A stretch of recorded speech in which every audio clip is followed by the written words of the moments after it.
I think it's about time we talked about the masses, the general public, because so many of us as filmmakers, as activists, as theorizers, as academics, as whatever, we talk about these institutions. There's Bilderberger, the UN, the US government, the British government, David Cameron, Nick Clegg, all these other, you know, proper bending over in the fucking temple of taking it.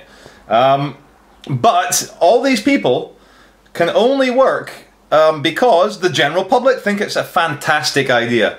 If we look in Great Britain, we have a proto-Nazi, neo-fascist organisation. It's a kind of rehashing of the British National Party and the English Defence League.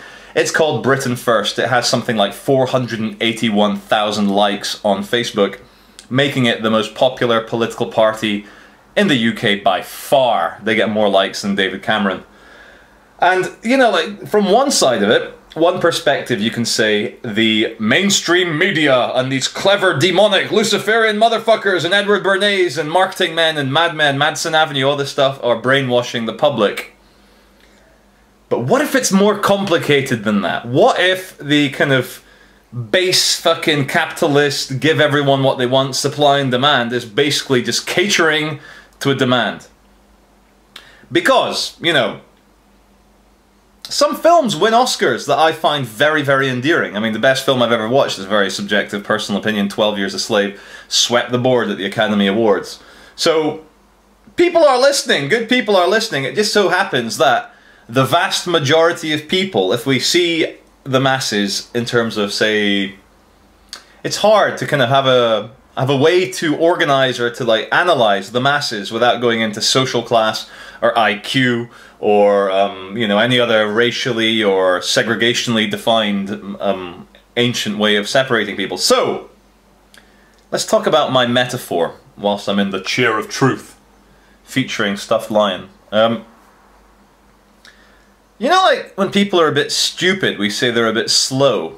And I think of engines running, and like, so when an engine's running slowly, it's not going to give you very much power. But as you know, spin it up, the revs get going, the pistons start firing, the turbocharger kicks in, or the supercharger, you know, I think the supercharger's always on. Turbo's the one that kicks in over a certain rev, hence you get turbo lag until the turbo kicks in. Supercharger's always on. Compressor, SLK, Mercedes, it's called the compressor. Anyway, if we think of, we call stupid people slow, and we call intelligent people quick. I visualize it as an engine, a kind of revving, piston firing, you know, crankshaft turning engine. And only above a certain level of revolutions per second does the turbocharger, which I believe is self-awareness and true consciousness, true sentience, shall we say, that can only kick in above a certain amount of revs. And so you get brain lag. I think maybe, you know, it's impossible to say, you know, like, what is it, Formula 1 engines rev till about 20,000 RPM, whereas my dad's car, being a diesel in France, will only rev up to, say, 6,000 or 5,000 RPM. But with consciousness, look, of course, everyone walking around, every single human being has the possibility of true awareness, of unconditional love, of knowing how everything is put together, but it's impossible to try and explain with words. You know, meaning of life, here it is, that's it, gone, that's it. The paradox of life is very hard to explain, but coming back to the whole sentience engine thing, the vast majority of people do not have a powerful enough sentience engine, and it's not, the revolutions aren't spinning fast enough for the turbo to kick in, which is true awareness. And so they are literally intelligent zombies walking around. And I say intelligent because even your average member of Joe Public, you know, the general public, will be able to read, to write, to drive a car, to dress themselves, to brush their teeth, to go to the doctor when something is wrong.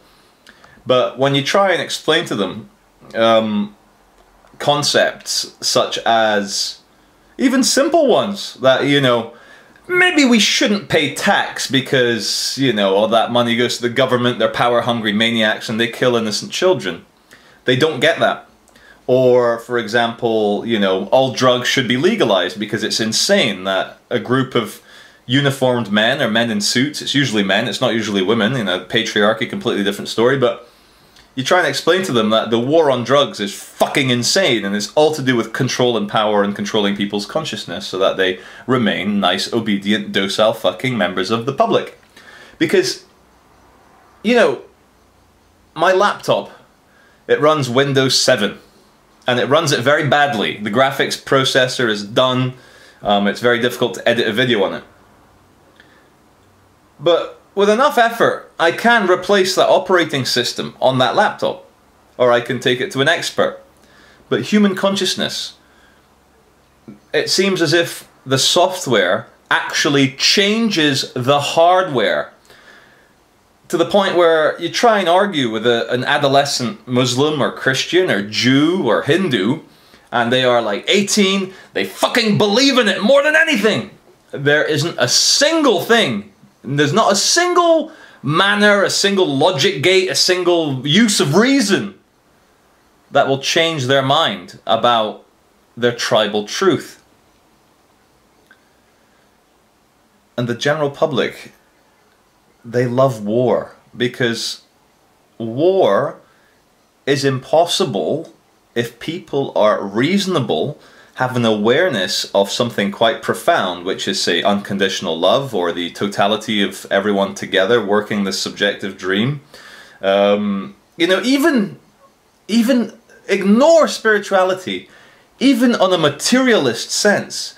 The wonder of the universe, everything that's happened since the Big Bang, and the fingerprint of the Fibonacci sequence in every fucking spiral, every golden ratio from your face to your arm to your fingers, to the galaxy, to the plug hole, to when you flush the toilet, to sunflowers, to snails, to nautilus shells, to fucking my fingernails. Everything is with that same Fibonacci sequence, the golden ratio, what people call the fingerprint of God. And when you try and explain this to just an average member of the public, it's literally like trying to take apart your LCD television and explaining it to your pit bull, your dog, your fucking dog, how the back of your TV works. It's very hard. And the thing's saying to me, change the battery pack. I will change the battery pack because it's been too long now. But what I'm trying to say is, guys, look, bad people gonna bad.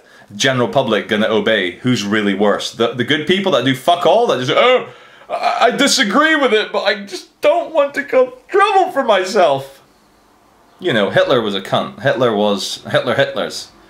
But all those obedient, you know, quiet Germans, or, you know, now, you know,